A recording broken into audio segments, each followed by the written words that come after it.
அதாவது நான் வரும்போதும் எடுத்தாருங்க, போகும்போதும் எடுத்தும்போது இடையில கற்றுக்குறீங்க.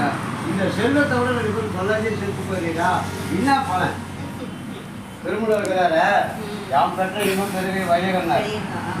நான் மட்டும் சந்தோஷப்படும் எல்லா மக்களும் இன்பமடையில் பாடுபட்ட மகான்கள் அந்த பாதியில் வந்த ஒரு ஆள் தான் நான். அதுக்காக தான் வச்சுக்கிறது வேண்டிய இதை பணம் சம்பாதிக்கணும் சுட்டு சம்பாதிக்கணும் எண்ணம் இல்லை. மக்கள் வந்து இந்த வண்டிகா ஜீவசமாதி எத்தனை பேர் சொல்லுவாங்க? ஜீவசமாதின்னு ஒரு வார்த்தை வாங்கணுன்றதுக்கே நீ கொடுத்து வச்சுக்கணும். அதாவது 224 போகணும். மொத்தம் எவ்வளோ?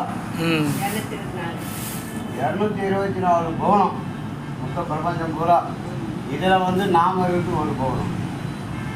இந்த ஒரு பவுனத்தில் இருந்தாலும் சைவ மதத்தில் சிவசிவான்னு சொல்றதுக்கு நீ வந்து புண்ணியம் பண்ணிடணும்.